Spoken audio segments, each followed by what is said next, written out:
So, and it's interesting that there is a little bit of a connection, it seems like, between people that love the SHOPRWR collection and people that love collecting pro wrestling action figures, at least with a couple of people that I know in the group. And I'm not quite sure what the connection stems from, but there seems to be some really great design work done by people that love both, which is really interesting. And one of those people is Todd Tomeo. Todd, and I believe Joel Trujillo is someone that he works with as well, who helps with some of the sculpting or printing. But Todd has made some really, really cool custom figures. He's also designed and has yet to produce a couple of vehicles, a really, really cool Daily Planet play set, and he actually has some great designs for the line that he has coming out. He's going to produce in some way, shape, or form. He plans on producing in some way, shape, or form in the near future. Very cool person to talk to, and I don't know if he's on Facebook, but I believe he's on Instagram as Retro Wrestling Revolution, and he has an Etsy shop that I'll share a link in the description. But his sculpts are really, really great, and you know, you can see there are some disadvantages. Sometimes I do okay with painting, sometimes I don't. You're going to see with Alfred and with Commissioner Gordon here that my painting isn't necessarily the best, but I go back and redo these a little bit and get them into the right spot. Hopefully they'll give you a good idea of what you're going to get. So Todd's stuff, at least for now, is in resin form. And as we know, resin, super, super beautiful looking sculpts can come out of resin, much more so than PLA or I think it's FDM style print. It's just not always quite there, or has to really, really be sanded. But with resin, you tend to get a very, very high quality looking print. You know, bad news is it's extremely brittle and very prone to breaking. But you get some very, very good looking figures. And that's one thing I've noticed with Todd is his sculpts are very nice. So starting out here, you can see Commissioner Gordon. You know, I've always wanted a very comics accurate Commissioner Gordon. Gave him the gray hair instead of the red that's popular nowadays. Comes with his sort of classic coat. I could have given him like the 70s or 80s sort of brown suit that he wore a lot, but just decided to go with the sort of shortened raincoat, shortened trench coat, or whatever you want to call it, and the slacks look. But the cool thing is, you'll notice, and I think I mentioned this with the Lobo figure in one of my earlier reviews by another customizer, which is, you know, Lobo was able to have a cigarette in his mouth, which is something you wouldn't see from a toy company, and very cool.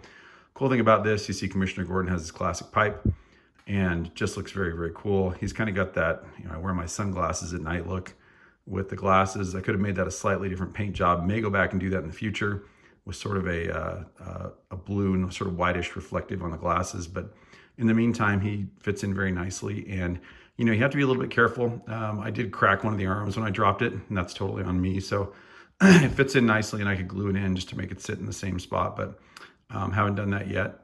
And again, with resin, you just have to be really, really careful because it is prone to breaking, but very nice figure overall. So I'm going to sit it nicely over to the side, and we'll take a look at Alfred.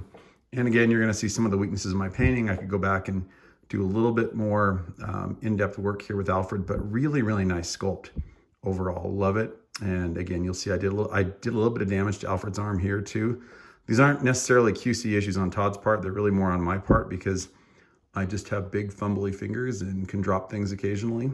But Alfred here, I love the comic accurate Alfred. That's what I've wanted forever. Gave him the standard black suit, black haircut, could have put a couple of strands of black hair across the top to make him very, very comics accurate, but just left him with kind of the toilet bowl cut, and fits in very, very nicely with the SHOPRWR line. So you're going to see here where I pull in Batman and fits in nicely. And again, this is the Ultimate Batman from RB Customs, fits in very nicely with that.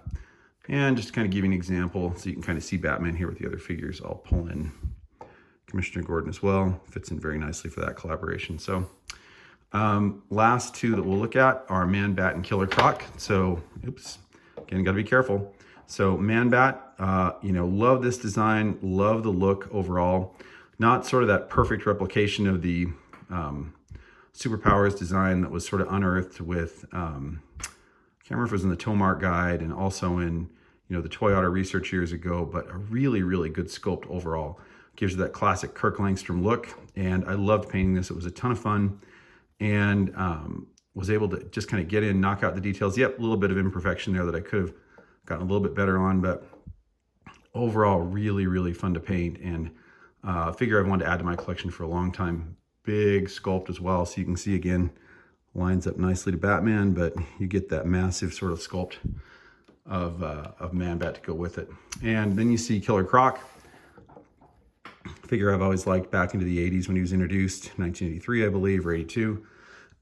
And Killer Croc just looks great here with the light green. His blue pants and his tattered pants look and sort of makeshift belt fit in well, along with the covered hands. So really, really fun figure to paint. Love how you can get detail into the mouth, into the teeth, and makes a formidable Batman foe. You can see the back here. Just a really, really cool figure overall. So love what Todd Tomeo's done. Again, I think his figures are around $30 each. Great value to be able to get some of these classic sculpts. He has some amazing things. I believe his shop might be closed for right now. He's opening sometime this month. It's March 2024. Opening sometime this month or probably early next again with some of his new sculpts. But you can go in from his menu and select what you want. I believe most of his figures are about $30 each. So highly recommend them. Love the stuff he's doing. Also, he's really cool to talk to. So if you ever want to, connect with him again on Instagram at Retro Wrestling Revolution, highly recommend you do that. So thank you so much. Subscribe to the channel. Leave your comments below. Thanks.